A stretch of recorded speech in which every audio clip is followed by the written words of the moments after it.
तभी ट्रैकर अचानक बंद हो जाता है और वो उसका लोकेशन नहीं जान पाते। वो सब जल्दी से ऊपर आ जाते हैं इससे पहले कि शार्क उन्हें मार डाले। आदिल हैरान रह जाता है कि ट्रैकर अचानक कैसे बंद हो गया और वो सोफिया से कहता है, मुझे लग रहा है कि ये सब तुम्हारा किया धरा है। कसम से अगर कंफर्म हो गया कि तूने ये किया है तो ये तेरे लिए जिंदगी का आखिरी दिन होगा। सोफिया उसकी बातों से नाराज हो जाती है और वहां से चली जाती है और इत्तेफाक से वो नोरा को दूर से देखती है जो छुप के सब कुछ देख रही होती है।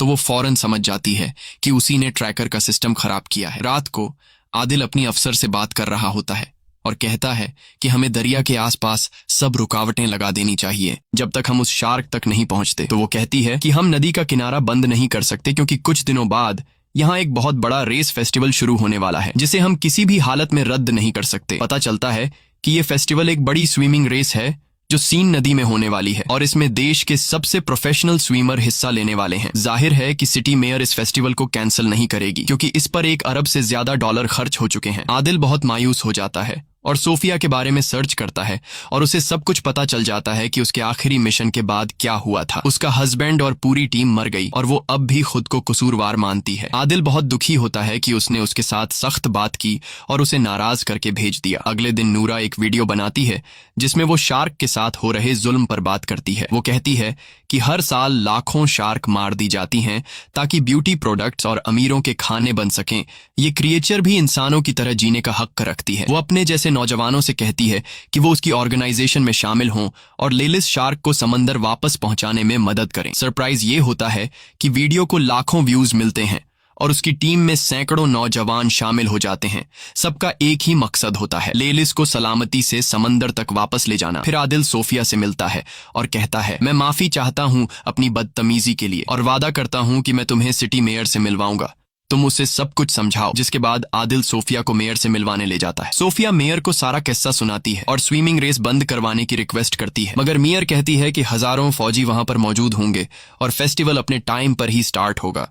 कोई शोर शराबा नहीं चाहिए। सोफिया गुस्से में आकर कहती है, ये फेस्टिवल कैंसिल होना चाहिए वरना तुम सैकड़ों लोगों को मौत के मुंह में भेज दोगी। अगर वो लोग नदी में उतरे तो लेलिस एक एक करके सबको खा जाएगी और तुम्हें अंदाजा भी नहीं है कि लेलिस दुनिया की सबसे खतरनाक शार्क है जिसे कोई भी काबू नहीं कर सकता। मेयर कहती है, देखो बहन, साफ साफ बात सुन लो, फेस्टिवल कैंसिल नहीं होगा। सरकार ने $1 मिलियन खर्च किए हैं इस पर। फिर मेयर पुलिस को ऑर्डर देती है कि किसी भी कीमत पर उस शार्क को मार दिया जाए। पुलिस सोफिया से मदद मांगती है तो सोफिया कहती है, मैं एक प्लान बनाऊंगी कि हम उसे नदी से निकालकर समंदर ले जाएं, मगर उसे मारा नहीं जाएगा। वो एक प्लान बनाती है जिसमें खास फ्रीक्वेंसीज के जरिए शार्क को ट्रैप किया जाएगा और थोड़ी देर के लिए बेहोश करके उसे समंदर में शिफ्ट कर दिया जाएगा। मगर प्लान शुरू होने से पहले बेन आ जाती है और वो मान जाती है कि उसने ही ट्रैकर सिस्टम खराब किया था और अब उसे पछतावा हो रहा है। लेकिन मसला सिर्फ ये नहीं, नूरा ने लेलिस का लोकेशन ट्रेस कर लिया है और वो आज ही उसे समंदर की तरफ ले जाने का प्लान बना रही है। वो बताती है कि शार्क इस वक्त सीवरेज के टैंक के पास है। वो सोफिया और पुलिस से कहती है कि वो नूरा को रोकें क्योंकि वहां कुछ नौजवान भी मौजूद होंगे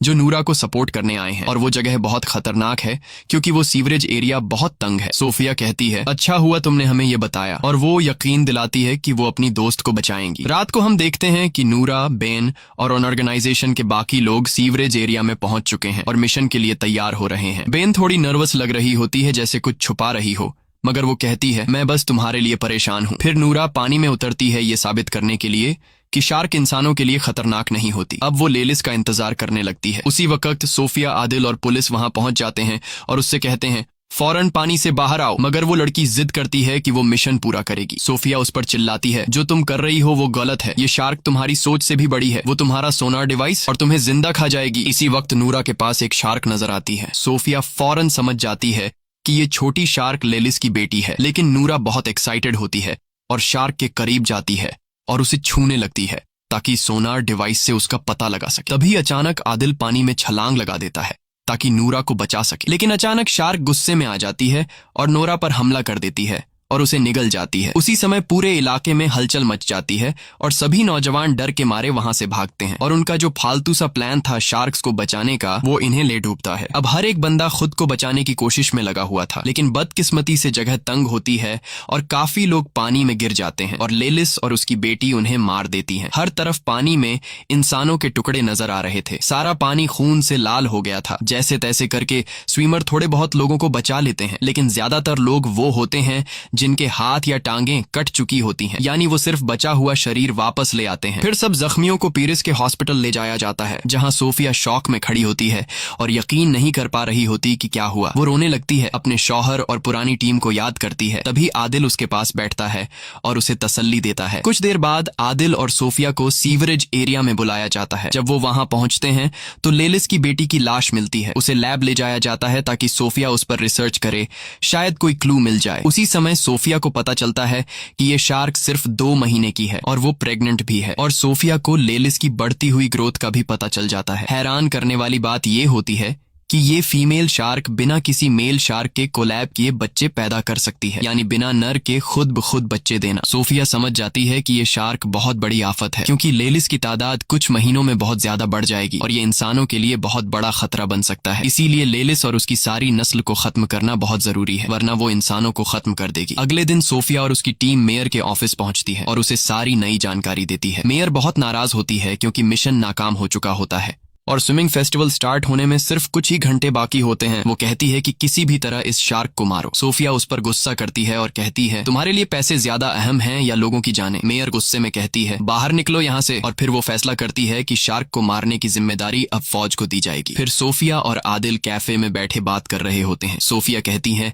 अगर फेस्टिवल को ना कैंसिल किया गया तो बहुत बड़ी तबाही हो जाएगी, क्योंकि मेयर पैसों की भूखी है और मुकाबला हर हाल में कराएगी। आदिल कहता है, चलो मिल के दुनिया बचाते हैं। वो दोनों प्लान बनाते हैं कि वो मेयर के बिना शार्क्स को मारेंगे। फिर आदिल अपने दोस्तों से बात करता है और उनसे मदद मांगता है। सब दोस्त राजी हो जाते हैं और एक टीम बनाते हैं। पहला काम ये होता है कि 2 बम एक्सपर्ट्स को बुलाया जाए ताकि वो पानी में डायनामाइट लगाए और उसी से लेलिस को मारा जाए। फेस्टिवल के दिन सोफिया, आदिल और पूरी टीम नदी में गोता लगाती है और शार्क्स की तरफ बढ़ते हैं ताकि बम खास उनके घर में लगा दें। उधर मेयर मेला ओपन कर रही होती है, उसे कुछ भी पता नहीं होता आदिल और सोफिया के प्लान का। फौज भी अपनी बोट्स में तैयार बैठी होती है किसी भी हमले के लिए। सोफिया की टीम शार्क के में जगह तक पहुंच जाती है और वो वहां हजारों शार्क मछलियां देखती है। सोफिया अपनी टीम को कहती है कि रुक जाए, क्योंकि शार्क इंसानी हरकत से खतरा महसूस करती है। दूसरी तरफ मेला शुरू हो जाता है और स्विमर पानी में कूद जाते हैं। सोफिया और उसकी टीम शार्क्स के बीच बम लगा देती है और जैसे ही काम खत्म होता है सब ऊपर जाने की कोशिश करते हैं। तभी एक शार्क आती है और टीम के 2 बंदों को मार देती है। सोफिया आदिल को खींचती है ताकि जल्दी निकल सकें, लेकिन बम जल्दी फट जाते हैं। धमाका होता है और टीम के बाकी लोग ऊपर उनका इंतजार कर रहे होते हैं। सोफिया आदिल को ऊपर ले आती है। टीम उसे बोट में डाल देती है क्योंकि वो जख्मी होता है। तब सोफिया फैसला करती है कि वो अकेले नीचे जाएगी ताकि यकीन कर ले कि लेलिस मर चुकी है या नहीं। लेकिन जब वो वापस आती है तो पता चलता है कि लेलिस अभी भी जिंदा है। फिर अचानक लेलिस कश्ती पर हमला करती है, टीम को गिरा देती है और पूरी टीम को मार देती है। लेकिन खुशकिस्मती से आदिल और सोफिया बच जाते हैं और ऊपर आ जाते हैं। तब वो देखते हैं कि शार्क तैराकों की तरफ बढ़ रही है, तो वो दोनों पानी में वापस कूद जाते हैं ताकि उसे रोक सकें। लेकिन तब तक बहुत देर हो चुकी होती है। शार्क पहले ही तैराकों तक पहुंच चुकी होती हैं और एक एक करके सबको मारने लगती हैं। एक ही झटके में नदी का पानी लाल हो जाता है। हर तरफ इंसानों के टुकड़े तैर रहे होते हैं। पूरा इलाका चीख पुकार और अफरा तफरी से भर जाता है। तभी फौज पहुंचती है और लेलिस पर गोलियां चलाती है, लेकिन उन गोलियों का उस पर कोई असर नहीं होता। सबसे बड़ा खतरा ये होता है कि नदी के नीचे कई बम पहले से लगे होते हैं। अगर कोई गोली उन पर लग गई तो पूरा शहर उड़ जाएगा। और फिर वही होता है, एक गोली बम से टकरा जाती है और जोरदार धमाका होता है। पूरा शहर तबाह हो जाता है। धमाके की वजह से एक भयानक सुनामी आती है जो पूरे शहर को बहा ले जाती है। कई लोग डूबकर मर जाते हैं, जिनमें सोफिया और आदिल भी होते हैं। सोफिया पानी की सतह पर आती है और बेहोश आदिल को देखकर किसी सुरक्षित जगह ले जाती है। दोनों एक लोहे के बड़े टुकड़े पर चढ़ जाते हैं। कुछ देर बाद आदिल को होश आता है और वो पूछता है, हम कामयाब हो गए? शार्क मर गई ना? सोफिया उसकी तरफ देखती है, उसकी आंखों में आंसू होते हैं, लेकिन वो कुछ नहीं बोलती। आदिल चारों तरफ देखता है और सदमे में चला जाता है। पूरा पेरिस शहर डूब चुका होता है और हर तरफ शार्क मछलियां तैर रही होती हैं।